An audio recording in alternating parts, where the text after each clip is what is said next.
हरे कृष्णा। तो हम प्रत्येक रविवार को श्रील प्रभुपाद लीलामृत से पढ़ते हैं, जिसका लेखन श्रील सत्स्वरूप दास गोस्वामी महाराज ने किया है। अध्याय 22 है और अध्याय का शीर्षक है स्वामी हिप्पियों को आमंत्रित करते हैं।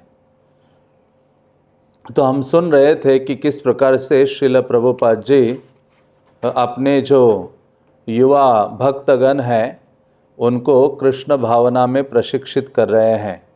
किस प्रकार से श्रील प्रभुपाद जी उनको कुकिंग सिखाते हैं और कई प्रकार से आध्यात्मिक शिक्षाएं प्रदान करते हैं।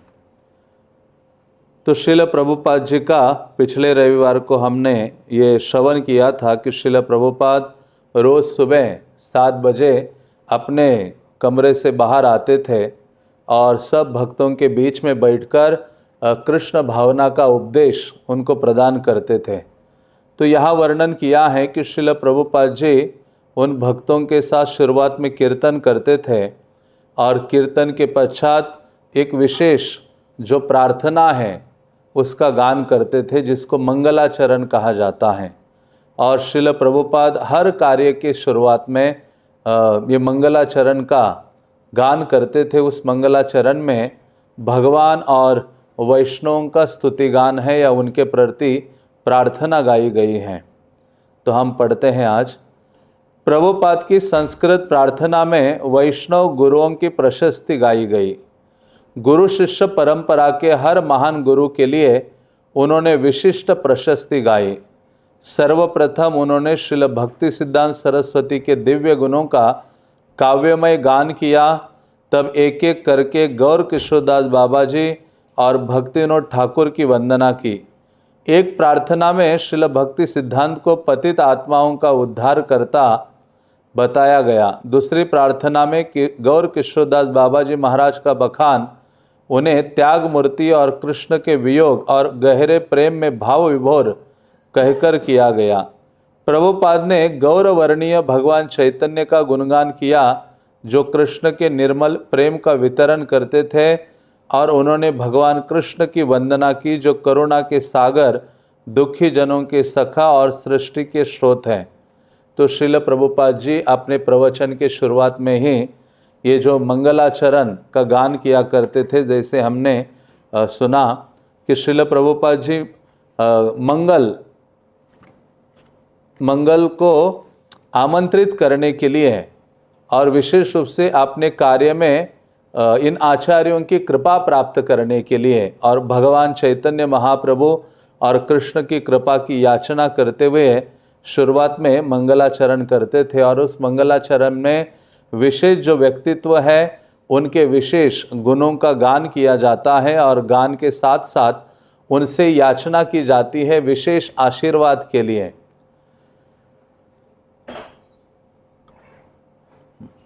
प्रभुपाद जब भजन में निमग्न हो गए तब उनका शरीर आह्लाद से आंदोलित होने लगा।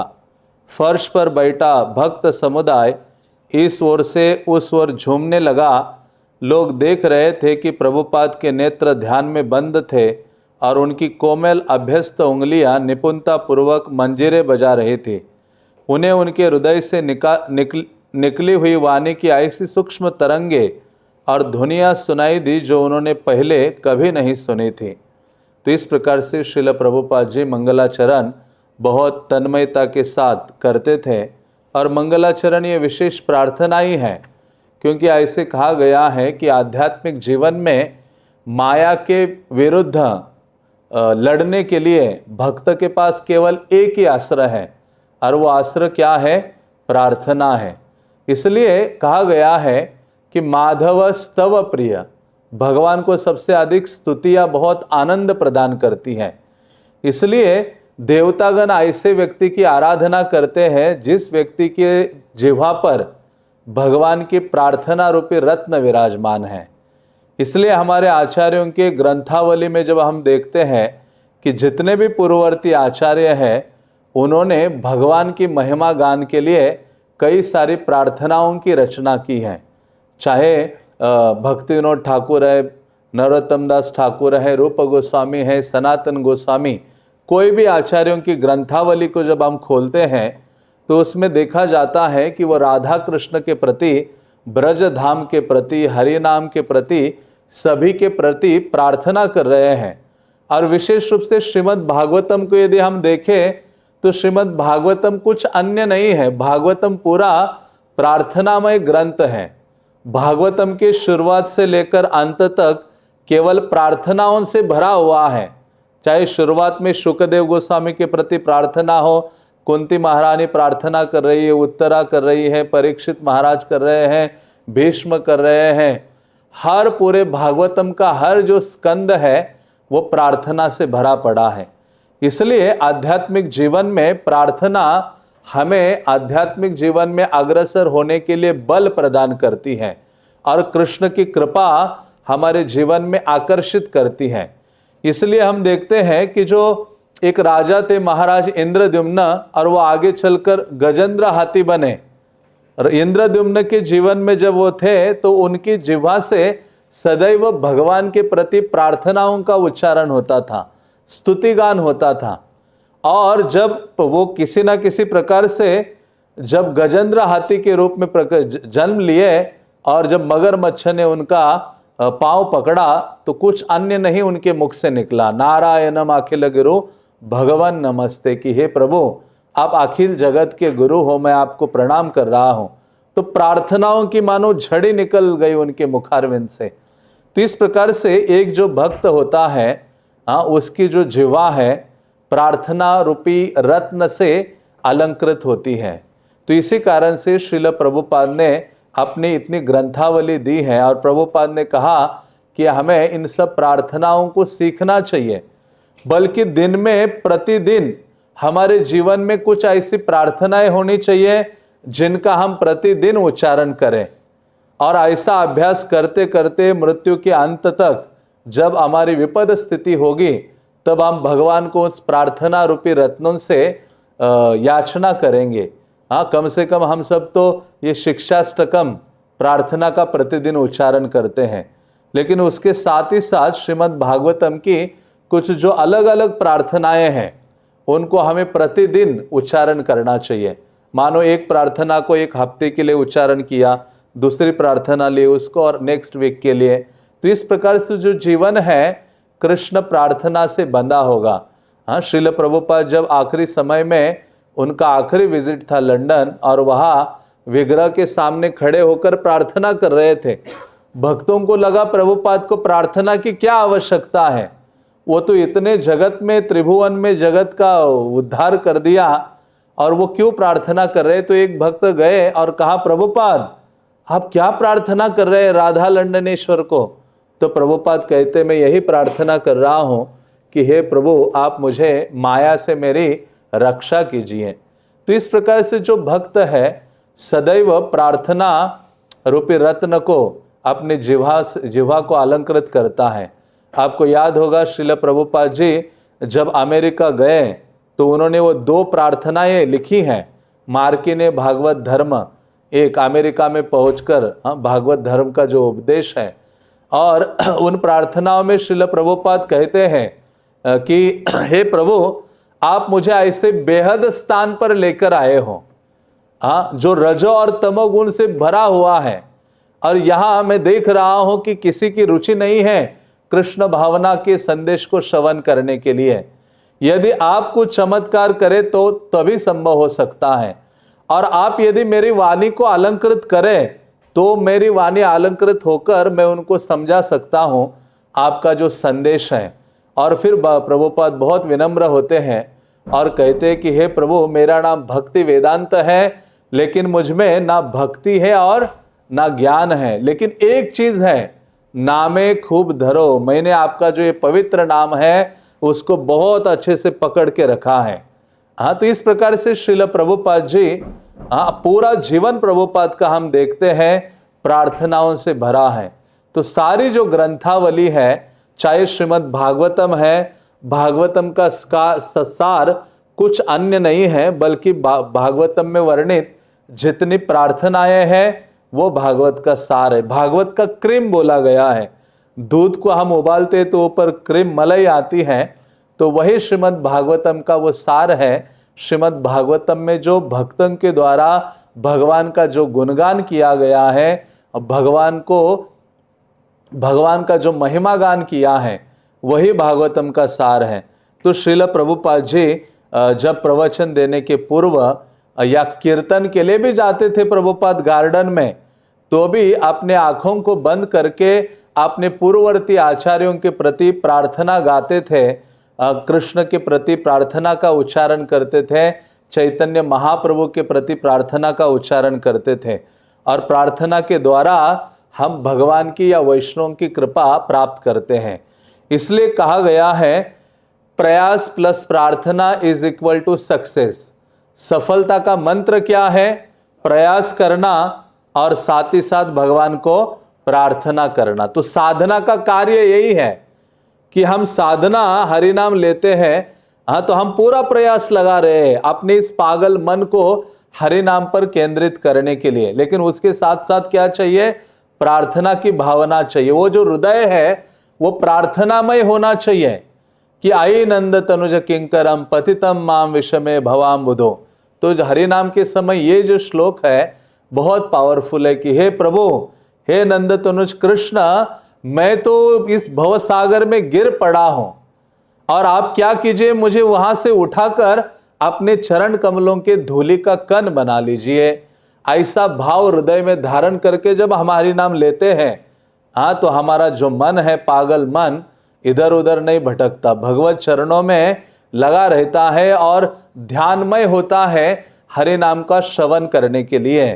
तो ऐसी जो प्रार्थनाएं हैं उनका अभ्यास करना होगा। प्रभुपाद ने कहा भक्त को, ये जो भक्ति विनोद ठाकुर है, नरोत्तम दास ठाकुर है, उनके जो काव्य हैं, उनके जो गीत हैं, वो वेदों के समान हैं और उन प्रार्थनाओं को भक्त को सीखना चाहिए और भक्त को अपने शब्दों में दोहराना चाहिए या उच्चारण करना चाहिए।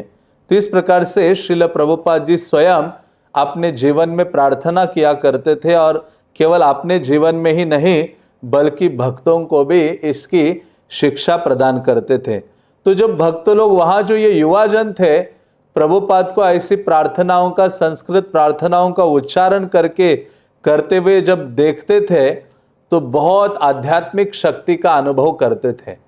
और वास्तव में शुद्ध भक्त के मुखारविंद से निकले हुए जो शब्द हैं वही हमारे हृदय को शुद्ध करते हैं, क्योंकि वो जो शब्दावली है वो साधारण नहीं है।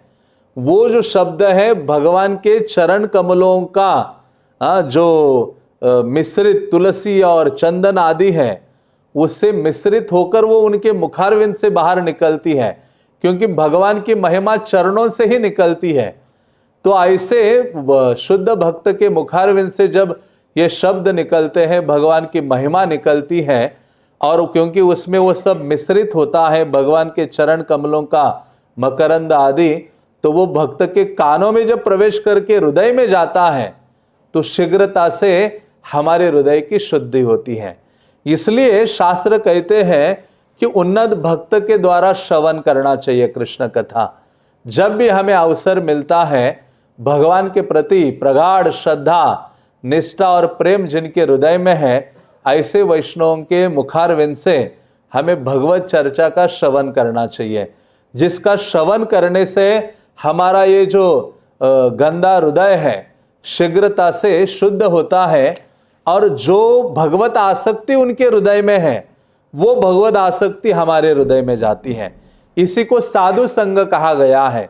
साधु संग का प्रभाव क्या है कि उस साधु के मुखारविंद से जब हम कृष्ण की महिमा का श्रवण करते हैं और श्रवण करने से उनके हृदय में भगवान के प्रति जो आसक्ति है वो आसक्ति हमारे हृदय में स्थापित हो जाती है।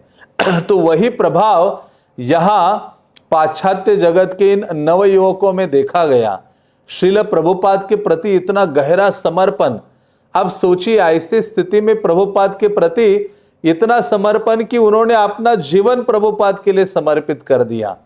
हाँ, इतनी आसक्ति गुरु के प्रति हाँ आ गई। उनको कृष्ण या महाप्रभु पता नहीं थे, वो तो केवल प्रभुपाद को ही जानते थे, ना उनको असंख्य ग्रंथ भी पता थे, बल्कि प्रभुपाद की जो वाणी है उस पर उनकी प्रगाढ़ श्रद्धा थी।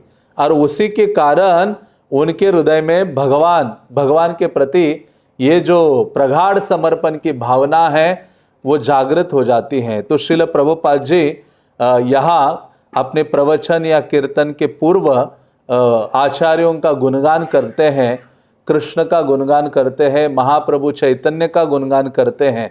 और ये जब भक्तगण सुनते हैं तो द्रवित हो जाते हैं, बहुत अधिक आध्यात्मिक शक्ति अनुभव करते हैं। तब भक्ति वेदांत स्वामी सुपरिचित मंत्र का जप करने लगे, जिसे सुनने वे आए थे। हरे कृष्ण कृष्ण कृष्ण हरे हरे, हरे राम राम राम हरे हरे। और वे तुरंत उनका साथ देने लगे। तुरही और नगाड़े बजने लगे और शीघ्र ही अन्य वाद्य यंत्रों के वादक भी शामिल हो गए। धीरे धीरे एक एक करके श्रोता खड़े होते गए और नाचने लगे। प्रभुपाद के शिष्य खड़े हो गए और उनके बताने के अनुसार पदन्यास दिखाने लगे।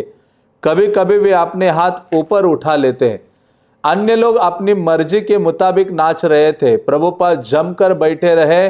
कभी कभी वे अपनी आंखें खोलते और चारों ओर देख लेते।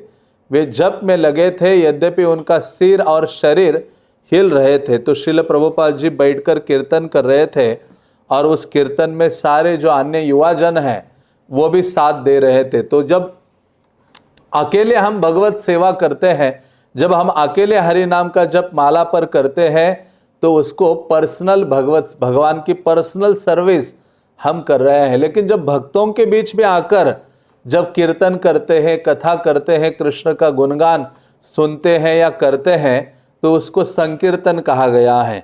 और ये संकीर्तन बहुत प्रभावशाली होता है। और ये संकीर्तन विधि कलियुगा में श्री चैतन्य महाप्रभु ने दी है। इसलिए श्रीमद् भागवतम में कहा गया है, जो बुद्धिमान व्यक्ति होगा, कलियुगा में जो बुद्धिमान व्यक्ति होगा, वो परम भगवान की आराधना संकीर्तन के माध्यम से करेगा, उसी को बुद्धिमान कहा गया है। तो इसी संकीर्तन को देने के लिए चैतन्य महाप्रभु ने श्रील प्रभुपाद को पाश्चात्य जगत में मानो भेजा है।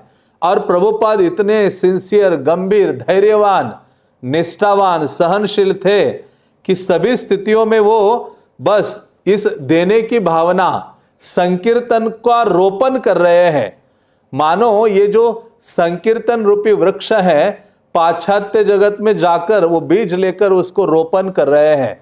और वो संकीर्तन वृक्ष इतना, ये भक्ति वृक्ष इतना फैल गया है। तो श्रील प्रभुपाद जी कीर्तन करते थे, तो वहां जो युवाजन है, जिसके पास जो यंत्र है, वाद्य यंत्र, वो अपना बजा रहा है, कोई जैसे मर्जी बजा रहा है, लेकिन प्रभुपाद सहन कर रहे हैं। प्रभुपाद देख रहे हैं कि ये सब कृष्ण की सेवा में लगे हुए हैं। तो मतलब श्रील प्रभुपाद की सहायता करना, जो भी प्रभुपाद जैसे आचार्य की सहायता करता है, कृष्ण की कृपा को वो आमंत्रित करता है अपने जीवन में। शुद्ध भक्त के कार्य में सहयोग देने से तो भगवत कृपा अनुकूल हो जाती है। भगवान आकर्षित हो जाते हैं उस व्यक्ति की ओर जो शुद्ध भक्त की थोड़ी सी सहायता करता है कृष्ण सेवा में। तो ये प्रभुपाद के शिष्यगण थे, साधारण नहीं। हम बाह्य दृष्टि से उनको देखते हैं, लेकिन मानो श्री चैतन्य महाप्रभु ने ही इस आंदोलन की पूर्ण स्थापना करने के लिए उनको भेजा हो।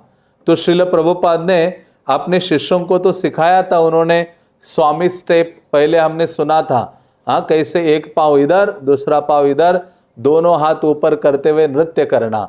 बल्कि पुराणों में कहा गया है, जो वैष्णवगण दोनों हाथ ऊपर करते हुए कीर्तन करते हैं और अपने पांव को पृथ्वी पर ऐसे पटकते हुए नाचते हैं, तो उसे पृथ्वी माता गदगद हो जाती है और बहुत अधिक आनंदित हो जाती है और जो पाप का भार है उससे रहित हो जाती है।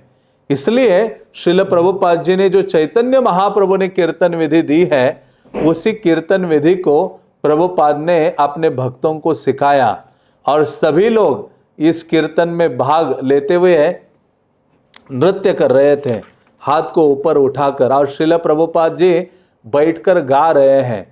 20 मिनट के बाद बहुत से युवा नर्तक उछलने कूदने लगे और पसीने से भीग गए।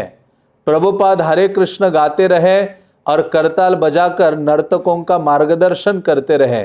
उनके नेत्र बंद थे, तब भी जोर से करताल बजाकर वे सारे उद्धाम भक्त मंडली को नियंत्रित कर रहे थे। जप और नृत्य चलता रहा और प्रभुपाद उनका अनुमोदन करते रहे। तो श्रील प्रभुपाद जी बहुत आनंदित थे जब भक्त बहुत उछल कूद करते हैं, कीर्तन में नाचते हैं। हाँ, प्रभुपाद आनंदित हो जाते हैं, क्योंकि माया तो नचा ही रही है इस जीवन में। हमें पूरा जीवन माया के लिए नृत्य किया है, लेकिन उस नृत्य ने हमें केवल दुख ही दिया है। इसलिए प्रभुपाद कहते हैं जब हम मंगल आरती में उठे तो हमें दौड़कर राधा श्याम सुंदर के सामने, कृष्ण बलराम गौर निताई के सामने जाना चाहिए, और इस भावना से कि ये जो प्रभु है ये राजा और रानी है, और मैं उनको आनंद देने के लिए जो जोकर होता है ना, राज्यसभा में जोकर भी आकर कुछ नाचता है, टेढ़ा मेढ़ा कुछ करता है, तो उससे राजा और रानी आनंदित हो जाते। तो उसी प्रकार से हम हैं।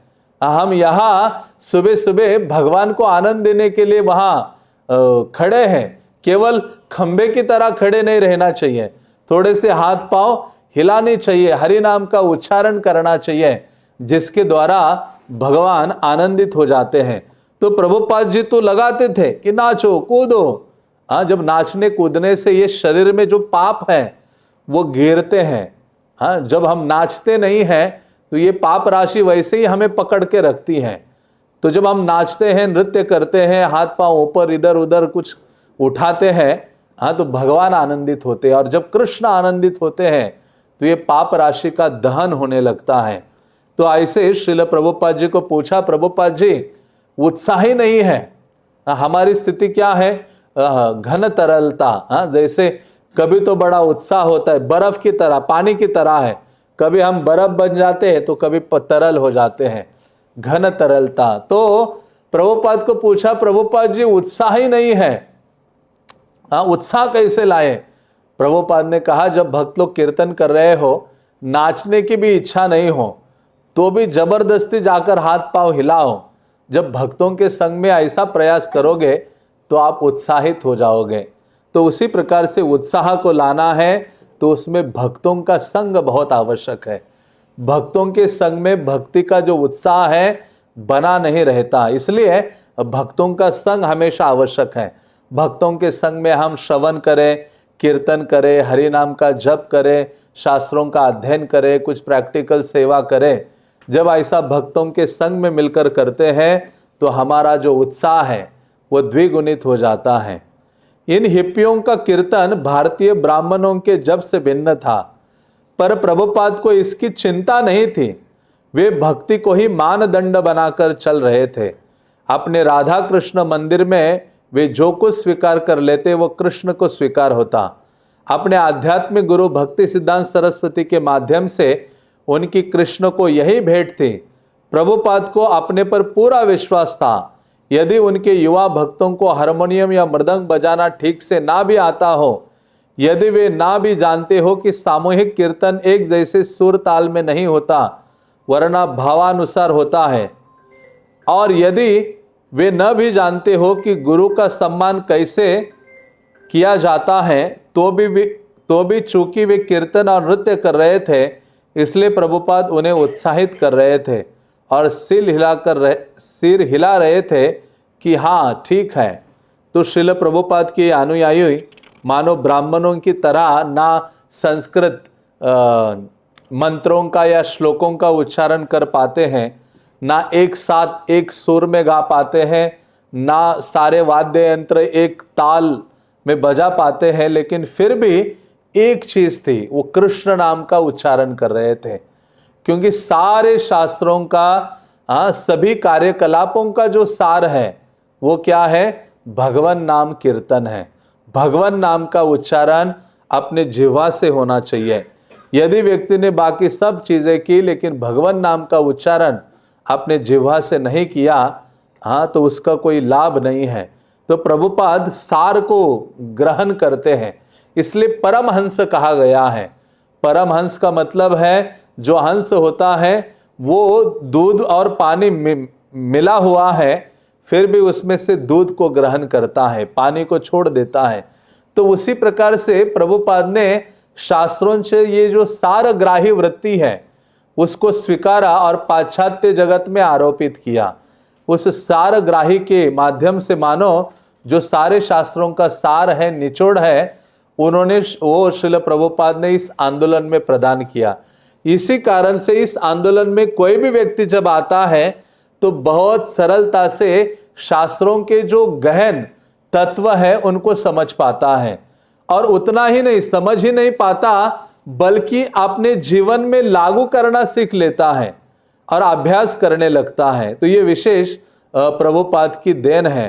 तो प्रभुपाद जी देखते हैं कि ठीक है, बाकी जितने भी कमियां क्यों ना हो, लेकिन कृष्ण नाम का उच्चारण कर रहे हैं, ये सभी कमियों की पूर्ति करने वाला है। वहां बिगड़े हुए लोग भी थे, ऐसे लोग जिनके दिमाग और इरादे नशा सेवन से उत्पन्न व्यामोहों की दुनिया में भटक रहे थे।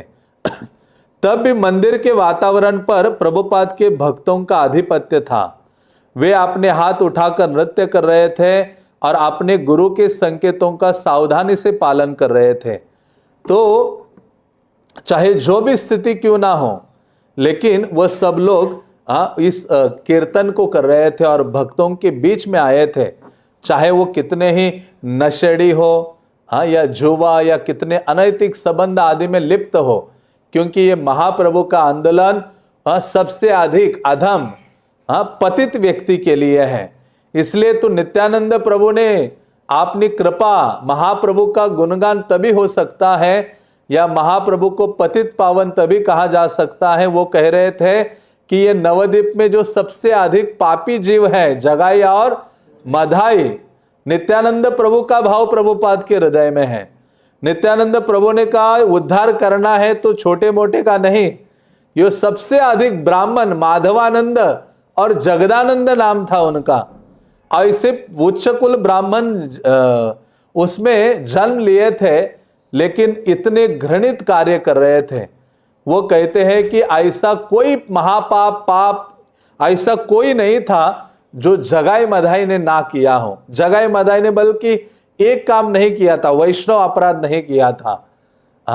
तो ऐसे नित्यानंद प्रभु ने जब देखा कि ये सबसे पतित व्यक्ति है, क्योंकि महाप्रभु ने कहा जाओ घर घर में जाकर कहो कृष्ण, लहो कृष्ण नाम, कि आप जाओ सबको ये शिक्षा प्रदान करो। तो ये जब जाते और देखते कि ये सबसे पतित है, कहते महाप्रभु की कृपा स्वीकार करने के लिए यही सबसे योग्य अधिकारी व्यक्ति है। तो नित्यानंद प्रभु उनको उपदेश प्रदान करते हैं, उनके ऊपर कृपा प्रदान करते हैं, और ऐसी कृपा करते हैं कि जिनसे लोग दूर रहते थे, उनकी चरण धूलि लेने के लिए तत्पर हो जाते हैं। जगाए मदाई इतने पावन हो जाते हैं। तो इसलिए चैतन्य महाप्रभु का आंदोलन जो सबसे अधिक पतित व्यक्ति है, यदि वो व्यक्ति इस आंदोलन में या आंदोलन के संपर्क में आता है तो उसका मतलब है वो सही स्थान में आया है। ऐसा नहीं है कि सबसे अच्छे लोग आने चाहिए, बल्कि सबसे अधिक पतित जीव, इस पापाचार में जो लिप्त जीव है, वो भक्तों के संपर्क में आ जाने चाहिए। नित्यानंद प्रभु की कृपा प्राप्त करने के लिए वो व्यक्ति योग्य है। तो ऐसे श्रील प्रभुपाद ने नित्यानंद प्रभु की जो कृपा की भावना है वो पाश्चात्य जगत में ले जाकर नित्यानंद प्रभु के समान जो कृपा है वो प्रदान कर रहे थे और उन लोगों का उद्धार कर रहे थे। इसलिए तो चैतन्य महाप्रभु को कहा गया है पतित पावन। पतित पावन नाम किसे रे लागिया, आपका नाम कैसे होगा पतित पावन यदि आप पतितों का उद्धार नहीं करेंगे। तो प्रभुपाद के जो आज्ञा है उसका पालन उनके जो भक्तगण है वो भी सावधानी से कर रहे थे। प्रभुपाद को बहुत गर्व होता था। प्रभुपाद कहते थे मेरे इन शिष्यों की सबसे बड़ी जो योग्यता है वो यह है कि मेरी आज्ञा का पालन करने के लिए तत्पर रहते हैं और मेरी आज्ञा की पूर्ति के लिए अपने प्राणों की आहुति देने के लिए भी तैयार रहते हैं। इसलिए प्रभुपाद ने कहा मैं उनके लिए अपना प्राण देने के लिए तैयार हूं। ऐसे भी प्रभुपाद ने मायापुर में हाँ, आपने एक शिष्य के प्रति कहा था, अपने गुरु भाइयों को, देखो मेरे जो ये भक्त हैं अपना प्राण देने के लिए, गला काटने के लिए तैयार हैं, मैं भी उनके लिए तत्पर हूं। प्रभुपाद ने ये कहा था, अपना गला काटकर हाँ उनकी सेवा के लिए तत्पर हो। तो इस प्रकार की शरणागति हाँ प्रभुपाद के भक्तों में थी, और उसी शरणागति का जो प्रभाव है, ये आंदोलन अभी खड़ा है, ये आंदोलन अग्रसर हो रहा है। वे अपने हाथ उठाकर नृत्य कर रहे थे और अपने गुरु के संकेतों का सावधानी से पालन कर रहे थे। यद्यपि बहुत सी बातों में वे भी हिप्पियों की तरह थे, लेकिन वे स्वामी जी के शिष्य थे और वे उन्हें प्रसन्न रखना और उनके आदेशों का पालन करना चाहते थे। वे कृष्ण भावनामृत प्राप्त करना चाहते थे। तुरही और नक्कारों की भिन्न भिन्न ध्वनियों के बावजूद कीर्तन मधुर बना रहा। हयग्रीव तो अपनी तुरही से सुर के अनुकूल संगत दे रहा था, किंतु केवल हर दूसरे मंत्र के दौरान। तो इस प्रकार से वो अपने वाद्य यंत्र प्रभुपाद के साथ कीर्तन में गा रहे थे।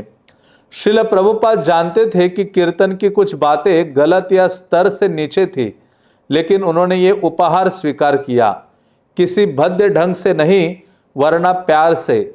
वे इन अमेरिकी लड़कों और लड़कियों से केवल जप कराना चाहते थे।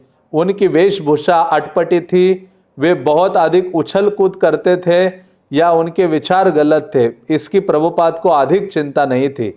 वे युवा लड़के और लड़कियां हरे कृष्ण का जप कर रहे थे, इसलिए कम से कम उस समय वे पवित्र थे। हिप्पियों को भी इस बात का पता था और वे उसे पसंद करते थे। तो प्रभुपाद जी इस विशेष गुण को उनके स्वीकार कर रहे थे कि ये क्या कर रहे हैं, हरि नाम का उच्चारण कर रहे हैं। तो यही एक उन्नत भक्त की भावना होती है हाँ, कि वो क्या करता है, सभी जीवों के हृदय में या सभी जीवों में जो गुण हैं उनको देखता है, दोषों को नहीं देखता है। इसलिए जो गुरु होता है, शिष्य में कितनी कमियां क्यों ना हो, यदि उसके अंदर कोई एक विशेष गुण है तो उसको वो हवा देते हैं।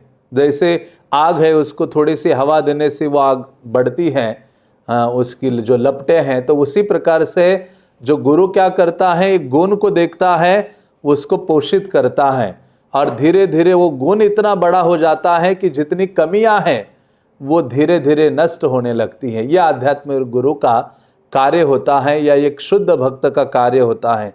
तो इसी प्रकार से श्रील प्रभुपाद देख रहे हैं कि ये जिह्वा से हरि नाम का उच्चारण कर रहे हैं, और ये हरि नाम का उच्चारण करते रहेंगे तो जितनी ये अटपटी या अन्य विचार भावना है भौतिक, वो सब क्या होगी, एक दिन नष्ट हो जाएगी, शुद्ध हो जाएगी।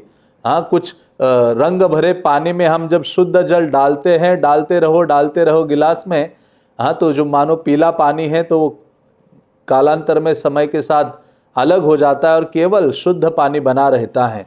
तो उसी प्रकार से श्रील प्रभुपाद शुरुआत से ही जोर दे रहे थे, नाम संकीर्तन, हरि नाम का उच्चारण। और प्रभुपाद कृष्ण गीता और भागवत से उनको सुनाया करते थे। जैसा कि जानकी ने स्वप्न में देखा था, श्रील प्रभुपाद की भी प्रसन्नता इसी बात में थी कि वे सारे संसार को कीर्तन करते देखे। वे कहते थे कि किसी भी तरह लोगों को कृष्ण भावनामृत में डुबोना है, और भगवान चैतन्य के मुख्य अनुयायी रूप गोस्वामी का भी यह आदेश था। उन्होंने लिखा है, तस्मात् केनापि उपायेन कृष्णे निवेशयत, किसी भी तरह मन को कृष्ण में लगाओ, विधि विधान बाद में लागू होंगे। हाँ, तो प्रभुपाद चाहते थे कि सारे संसार के लोग कृष्ण भावना में डूब जाए, यही उनकी भावना है। और वही भावना श्री चैतन्य महाप्रभु की थी, और महाप्रभु का यही सपना था। क्या सपना था? महाप्रभु का सपना सबका जपना, कि सब लोग क्या करे, हरि नाम का उच्चारण करे। इसलिए रूप गोस्वामी के वाक्य या उद्धृत किए हैं। रूप गोस्वामी ने कहा, तस्मात् केनापि उपायेन मन कृष्ण निवेशेत, किसी ना किसी प्रकार से मन को कृष्ण में लगाओ, और जब ये मन कृष्ण में लगेगा तो बाकी सारे विधि विधान अपने आप पालन होंगे। तो सारे जो विधि विधान हैं, उनका मूल विधि विधान कौन सा है? हमेशा कृष्ण का स्मरण करना और कभी कृष्ण को भूलना नहीं। जितने भी नियम आदि हैं, उन सारे नियमों का जो राजा है, हाँ, नियमों का जो महानियम है वो यही है, हाँ, always remember Krishna, never forget Krishna. Krishna का हमेशा स्मरण करना और कृष्ण को कभी भूलना नहीं। और ये सारा हमारा जो प्रयास है केवल इस एक नियम को पालन करने के लिए है। श्रील प्रभुपाद और श्रील रूप गोस्वामी के इस विचार में श्री कृष्ण के पवित्र नाम की शोधक शक्ति में दृढ़ विश्वास अंतर्निहित है। हरे कृष्ण का जप करने से पतित व्यक्ति भी धीरे धीरे साधु स्वभाव का भक्त बन सकता है। तो ऐसे कितने हजारों उदाहरण शास्त्रों में हैं, हाँ, कि हरि नाम का उच्चारण करने से पतित व्यक्ति भी साधुत्व के गुण उसमें आ जाते हैं। हाँ, चैतन्य चरितामृत में कृष्णदास कविराज साधु संघ की महत्ता का वर्णन करते हुए, हाँ, चैतन्य महाप्रभु ही सनातन गोस्वामी को शिक्षा देते हैं, जिसमें वो मृगारी का, हाँ, वर्णन करते हैं। मृगारी का प्रसंग आता है। मृग जो एक पशुओं का हत्या करने वाला ये जो शिकारी था, वो शिकारी मारता था और अधमरा छोड़ता था। ऐसे असंख्य प्राणियों को जंगल में मारकर अधमरा छोड़कर वो देखकर आनंदित हो जाता था। कोई तड़पता है तो उसको आनंद आता था। जब नारद मुनि वहां से गुजर रहे थे तो नारद मुनि के हृदय में ये दया की भावना जागृत हुई और उन्होंने कहा, अरे ऐसा कैसे कर रहे हो, हाँ, मारना है तो क्या करो, पूरी तरह से उनको मारो। हाँ, तो इस प्रकार से जब उनको और थोड़ा उनको शिक्षा प्रदान की, हाँ, तो उस शिक्षा को स्वीकार करते हैं। नारद मुनि के प्रभाव से वो वैष्णव बन जाते हैं। और नारद मुनि कहते हैं, वो कहता है, मैं इनको मारूंगा नहीं तो मैं अपना जीविका उपार्जन कैसे करूंगा। तो कहते आप हरि नाम लो, भगवान आपका जीविका उपार्जन का सारा देखभाल करेंगे।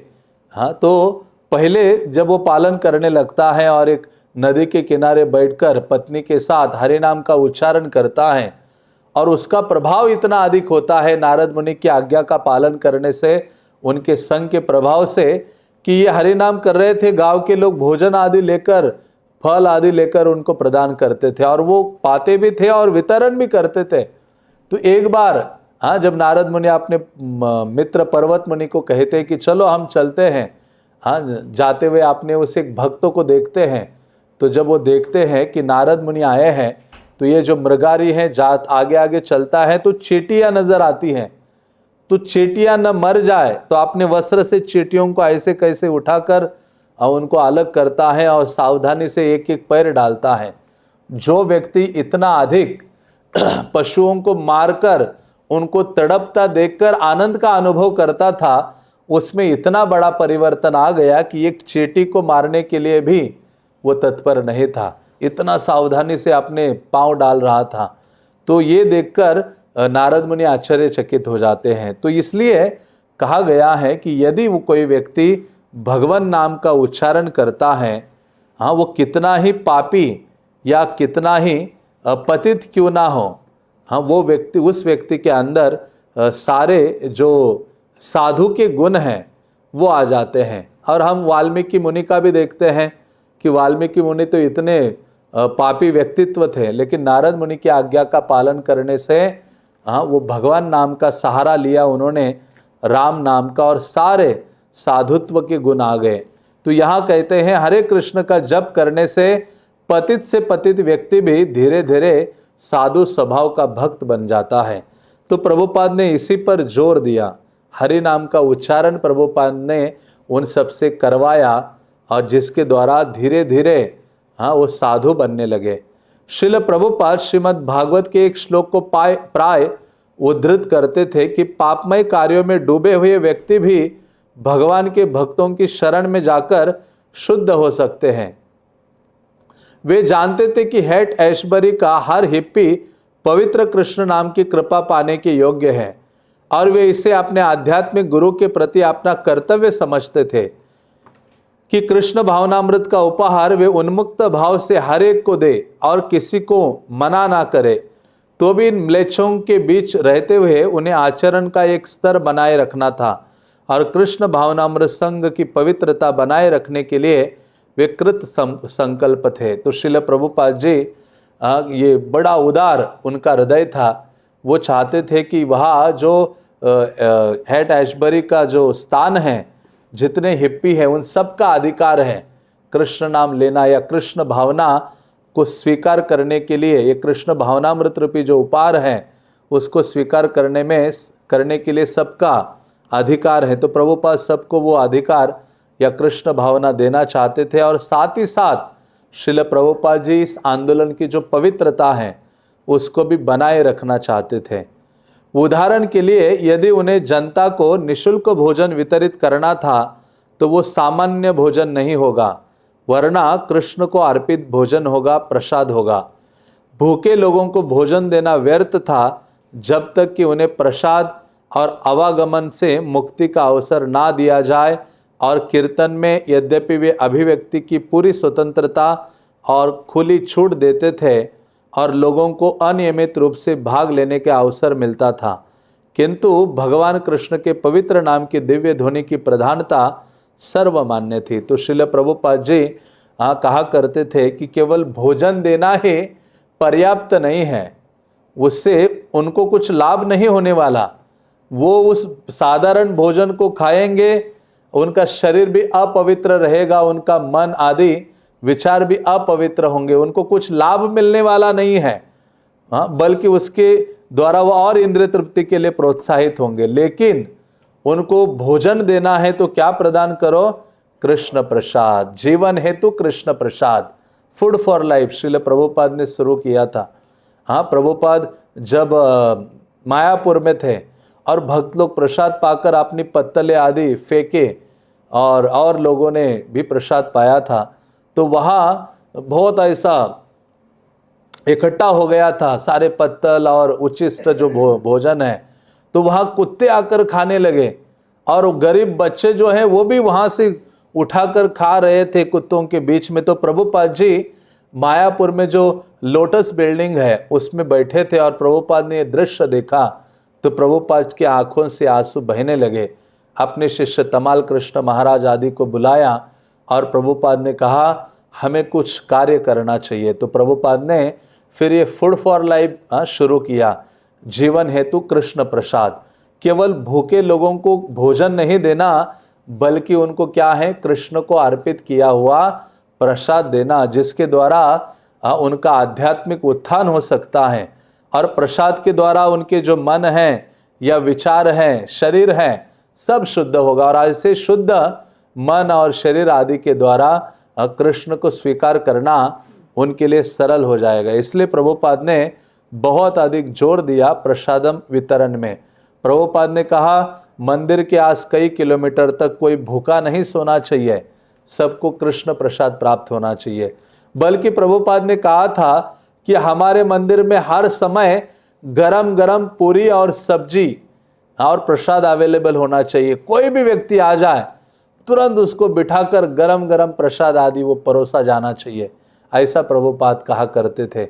अतिथि देवो भव, ऐसा प्रभुपाद कहते थे। तो इतना उदार हृदय प्रभुपाद का था, इसलिए भगवान ने यह आंदोलन इतना संपन्न बनाया और पूरे विश्व में एक सफलता प्रदान की, क्योंकि प्रभुपाद का हृदय उदारता से भरा था। ये वैसे ही था जैसे चैतन्य महाप्रभु का भावना था, नमो महावदान्याय, उदार भावना। तो ऐसे श्रील प्रभुपाद जी चाहते थे कि ये जो प्रसादम है उनको मिले और प्रसाद के द्वारा वो जो जीव हैं मुक्त हो जाएं। इन युवा लोगों को एन केन प्रकारेण हरे कृष्ण के जप में लगाने के प्रयत्न में प्रभुपाद सहज ही जानते थे कि उन्हें क्या करने देना है और क्या नहीं करने देना है। वे गुरु थे और उनके नए शिष्य उनका अनुगमन करते थे। चाहे वे किसी अहमन्य इंद्रिय नर्तक को मंदिर के चारों ओर उछलने कूदने देने का अवसर हो, या प्रश्नोत्तर सत्र में किसी नशे के वशीभूत पागल से तर्क वितर्क का। जब कोई व्यक्ति अधिक उत्पाती हो जाता था तो प्रभुपाद उसे रोकने से डरते नहीं थे, लेकिन रोकने के अवसर विरले थे। मुख्य चीज तो उन्हें कृष्ण भावना का उपहार देना था। तो कई प्रकार के लोग, सन की लोग भी उस कीर्तन मंडली में आते थे, प्रभुपाद के उस कार्यक्रम में भाग लेते थे। लेकिन प्रभुपाद कई बार बहुत ज़्यादा कोई उत्पात मचा रहा है तो उसको रोकने के लिए भी डरते नहीं थे। और लेकिन फिर भी ऐसा अवसर बहुत आया नहीं, लेकिन प्रभुपाद फिर भी क्या करते थे, नित्यानंद प्रभु की भावना, मार खाए प्रेम दे दयालु तो नाई है। नित्यानंद प्रभु क्या है, भक्तिविनोद ठाकुर कहते मार खाए, मार खाते लेकिन फिर भी प्रेम देने के लिए मधाई को तत्पर है।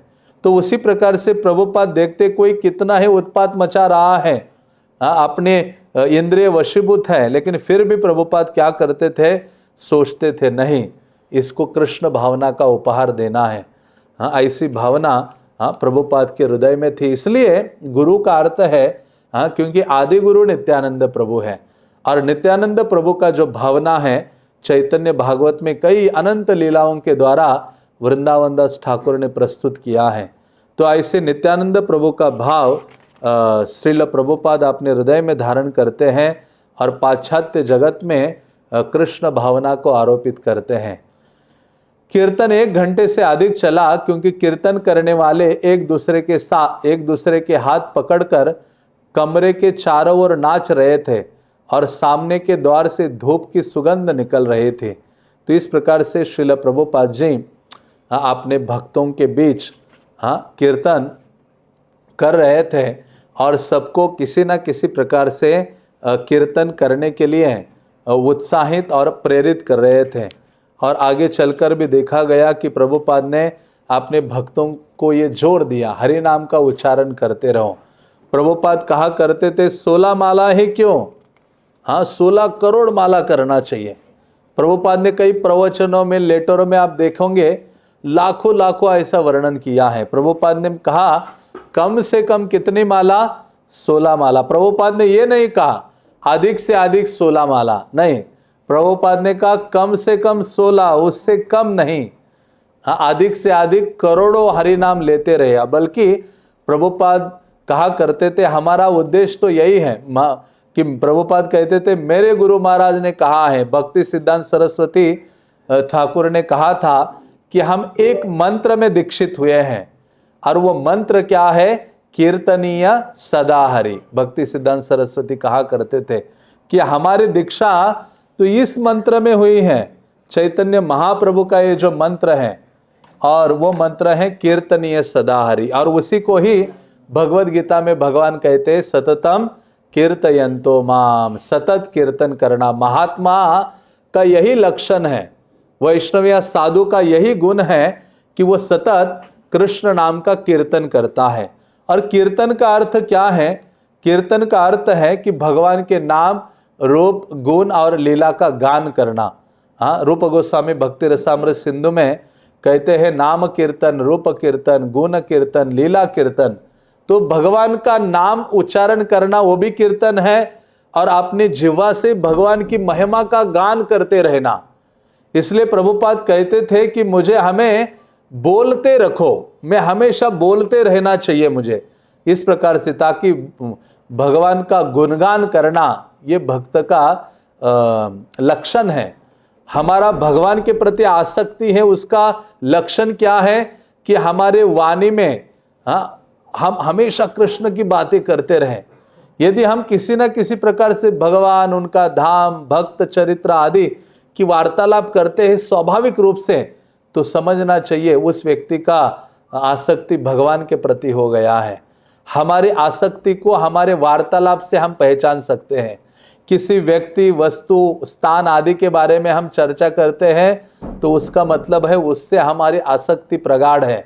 यदि भगवान का नाम, रूप, गुण, लीला, धाम आदि की चर्चा हमारे वार्तालाप से निकलती है तो उससे समझना चाहिए कि हमारा आसक्ति इन चीज़ों में बढ़ रहा है। इसलिए कई बार भक्तों को ऐसे अचानक जाके बोलो, इधर ही एक भक्त थे, हम 15 साल या 20 साल पहले समाधि के सामने वो जाते थे और किसी भी भक्त को बोलते थे प्रभु कृष्ण के बारे में बोलो, तो भक्तों को सोचने पड़ता था कृष्ण के बारे में क्या बोले। जब आसक्ति होती है किसी चीज में तो वो तुरंत उद्रेक होता है, तुरंत निकलता है बाहर। तो आसक्ति की कमी है। और वो कैसे बढ़ेगी, जब हम बारंबार बोलते रहेंगे भगवान के बारे में, बारंबार सुनते रहेंगे, बारंबार भक्तों के बीच में मिलेंगे और चर्चा करेंगे, तभी संभव है। तो प्रभुपाद ने ये सारी चीज़ें संभव कराई है अपने भक्तों के इस संग में, इस आंदोलन में, और ये सुवर्ण अवसर हमें प्रदान किया है। इस्कॉन आंदोलन में रहकर कृष्ण के प्रति आसक्त होने का ये सुअवसर हमें दिया है। हरे कृष्णा कृष्णा कृष्णा हरे हरे, हरे राम राम राम हरे हरे। श्रील प्रभुपाद लीलामृत के, पतित पावन श्रील प्रभुपाद के, निताय गौर प्रेमानंदे। Hare Krishna, Krishna Krishna